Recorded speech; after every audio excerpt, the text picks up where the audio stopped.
নবাবিয়ানায় মুর্শিদাবাদের পরতে পরতে লুকিয়ে রয়েছে বাংলার সুখ দুঃখের ইতিহাস। হাজারদুয়ারির ভাস্কর্য আজও বিস্ময় জাগায়। বাংলার নবাবিয়ানার নস্টালজিয়ায় ভাসলেন উপাসনা নাথ। শীতের ছুটিতে অল্প দিনের জন্য কোথায় যাওয়া যায় ভাবছিলাম।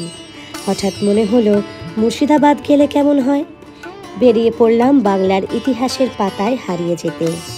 বহরমপুর পৌঁছে মনে হলো শহরটার মধ্যে একটা মিষ্টি মন কেমন করা গন্ধ আছে। সেন্ট্রাল পার্কের বাউল মেলা থেকে ভেসে আসা সুর শুনতে শুনতে ঝটপট ব্রেকফাস্ট সেরেই আমরা বেরিয়ে পড়লাম হাজারদুয়ারির উদ্দেশ্যে। এখানে দেখলাম বহরমপুর ও মুর্শিদাবাদ ভ্রমণ করুন টোটো গাড়ি চড়ে। বয়ানে রীতিমতো বিজ্ঞাপন দেওয়া। প্যালেস, ইমামবাড়া, ছোটা মসজিদ, ক্লক টাওয়ার এবং বিস্তীর্ণ গোলাপ বাগান রয়েছে ইতিহাস বিজড়িত হাজারদুয়ারিতে। টিকিট কেটে ঢুকে পড়লাম মূল প্যালেস মিউজিয়ামে।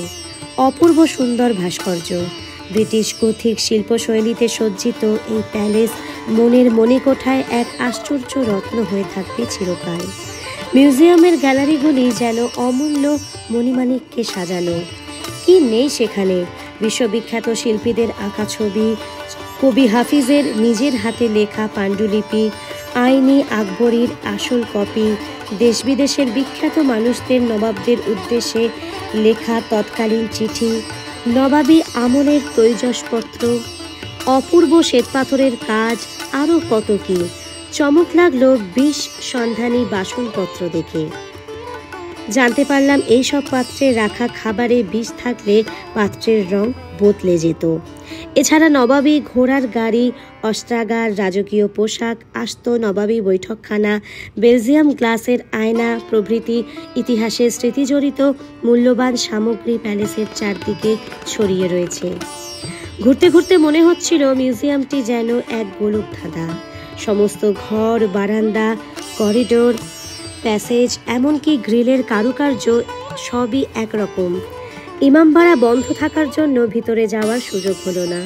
শুনলাম বছরে একটি বারই খোলে ইমামবাড়া, মহরমের সময়। 7 দিনের উৎসব পালন করে আবার বন্ধ হয়ে যায় 1 বছরের জন্য। দরজার ফাঁক দিয়ে উঁকি মেরে দেখলাম ভিতরের নির্জন মসজিদ। এতক্ষণে শীতের সকালে বিস্তীর্ণ গোলাপের বাগানে প্রায় মেলা বসে গেছে। এমন সুন্দর বাগানে একটু না বসলে কি হয়! উপরে পাওনা বাগান থেকে সম্পূর্ণ প্যালেস চত্বরের অসাধারণ ভিউ। হাজারদুয়ারির পাট সাঙ্গ করে এবার গন্তব্য নসিপুর রাজবাড়ি। পথে দেখে নিলাম মির্জাফরের সমাধি এবং কলিজা খাকি বেগমের সমাধি। স্থানীয় লোককথায় কলিজা খাকি বেগমের গল্পটি ভারী অদ্ভুত। কথিত বেগমের একবার নাকি খুব কঠিন অসুখ হয়। সেরে ওঠার একমাত্র দাওয়াই প্রত্যেক দিন একটি করে জীবিত মানুষের কলিজা তাকে খেতে হবে। সুস্থ করে যাওয়ার পরও তার এই কলিজা খাবার অভ্যেসটি নাকি রয়েই যায়। এই ব্যাপারে বেগম নেশাগ্রস্ত হয়ে পড়েন। ফলে লুকিয়ে চুরিয়ে চলত হত্যাকাণ্ড। নবাব সে কথা জানতে পেরে জীবন্ত কবর দেন বেগমকে। সত্যি এমন কত যে গল্পগাথা ছড়িয়ে আছে মুর্শিদাবাদ জুড়ে। সবুজ গাছগাছালিতে ভরা সর্পিল পথ এঁকে বেঁকে চলে গেছে নসিপুর রাজবাড়ির দিকে। পথের 2 ধারে ঘন আমবাগান। রাজবাড়ি পৌঁছে একটি বড় দলের সঙ্গে ঢুকে পড়লাম ভিতরে। গাইড সাহেবের কাছে সেই সময়ের গল্প শুনতে শুনতে দেখে নিলাম ঠাকুর দালান, নাট মন্দির, দেবগৃহ। ছোট্ট মিউজিয়ামটিতে দেখা মিলল বাংলার বিভিন্ন রকমের সিল্কের শাড়ি এবং নকশিকাঁথার নমুনা। এছাড়া রয়েছে অজস্র পুরনো বই, সেই সময়ের দলিল, দস্তাবেজ, ব্যবহৃত আসবাব। হাজারদুয়ারির জৌলুস নেই এখানে, কিন্তু যা দেখলাম তাই বা কম কি। দোতলার প্রকাণ্ড বারান্দা থেকে প্রশস্ত সিঁড়ি দিয়ে নেমে এলাম বাগানে। ডাবের জল, বাঁশ ও বেতের ঘর সাজাবার টুকিটাকি জিনিসের পসরা সাজিয়ে ছোট্ট মেলা বসেছে রাজবাড়ির সামনে। স্থানীয় একটি ছোট ছেলের কাছে শুনলাম পুরো শীতকাল জুড়ে এমন ছোট বড় মেলা লেগেই থাকে মুর্শিদাবাদে। বুঝলাম শহরের নবাবী মেজাজ এখনও অটুট। লাঞ্চ সেরে পৌঁছে গেলাম কাঠগোলা প্যালেস। ঘড়ির কাঁটা ততক্ষণে 3টের ঘরে। শীতের দুপুর পড়ে আসছে, সবুজের মাঝে নীল আকাশের নিচে পড়ন্ত দুপুরে অপরূপ কাঠগোলা প্যালেস যেন কোনো শিল্পীর তুলির টানে সৃষ্ট অনন্য শিল্প। এমন সৌন্দর্যে মুগ্ধ না হয়ে উপায় নেই। চারপাশে কেয়ারি করা গোলাপ বাগান, ঝিল, মহাবীরের মন্দির নিয়ে জমজমাট কাঠগোলা প্যালেস। ইরানি গোলাপের গন্ধে চারিদিক মাতোয়ারা। প্যালেসের অন্দরমহলটি ঘুরে দেখতে বেশ লাগে। দোতলায় যাওয়ার জন্য আলাদা টিকিটের ব্যবস্থা রয়েছে। এই প্যালেসে প্রচুর শুটিং হয়। দোতলাটি শুটিংয়ের জন্য পুরনো জমিদার বাড়ির অন্দরমহলের আদলে সাজানো রয়েছে। গোলাপ বাগানের দুদিকে দুটি ঝিল, একটা ঝিলে বোটিং চলছে, অন্যটি সংরক্ষিত রয়েছে মাছেদের জন্য। বাগানের ঠিক মাঝখানে রয়েছে শ্বেতপাথরে তৈরি মহাবীরের মন্দির। মার্বেলের নকশায় চোখ জুড়িয়ে যায়। আমাদের গাইডের কাছে গল্প শুনলাম এই প্যালেসের প্রতিষ্ঠাতা শ্রী লক্ষ্মীপত সিংহদুয়ার ছিলেন গোরা জৈন এবং জগৎ শেঠের দূর সম্পর্কের আত্মীয়। তিনি প্যালেসের জৈন মন্দিরটি প্রতিষ্ঠা করেন এবং সঙ্গে একটি অন্যরকম নিয়মও শুরু করেন। এখানে ঝিলে মাছ সংরক্ষণ করা শুরু হয়। মাছ মারা গেলে তাদের কবর দিয়ে স্মৃতিসৌধ তৈরি করাতেন জমিদার বাবু। সেই রীতি এখনও চলছে। দিল্লি, লখনৌ, কলকাতার নামি দামি সঙ্গীত শিল্পীরা একসময় মাতিয়ে রাখতেন এই প্যালেস। 19 শতকের সেই রোশনাই এখন আর নেই, তবে কাঠগোলা প্যালেস এখনও অপরূপ। 5টা নাগাদ পৌঁছলাম মুর্শিদ কুলি খানের প্রতিষ্ঠিত কাটরা মসজিদে। লাল ইটে তৈরি এই মসজিদ পশ্চিমবঙ্গের বৃহত্তম। প্রায় 15টা সিঁড়ি ভেঙে মূল মসজিদে উঠলাম।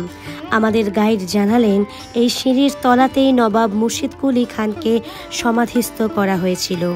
মূল মসজিদের অনেকাংশে 1897-এর ভূমিকম্পে ধ্বংস হয়ে গেলেও এর বিশাল চত্বর, মাদ্রাসা ও 4টি মিনার এখনও অটুট। ইতিহাসকে সঙ্গী করে কাটরা মসজিদ দাঁড়িয়ে রয়েছে আজ কতকাল। বুকে করে রেখেছে তার সমৃদ্ধ ইতিহাস। মনটা কেমন যেন ভারী হয়ে যায়। মসজিদের পিছনের সিঁড়ি দিয়ে নেমে বিশাল বাগানের মোরাম বিছানো রাস্তা ধরে যখন বেরিয়ে এলাম, ততক্ষণে রাস্তার আলো জ্বলে উঠেছে। দেখলাম এখানেও একটি ছোট মেলা বসেছে। হরেক কিসিমের পসরা সাজিয়ে বসে আছেন স্থানীয় ব্যবসায়ীরা। গাড়িতে উঠে ফেরার পথে কেউ কোনো কথা বললাম না।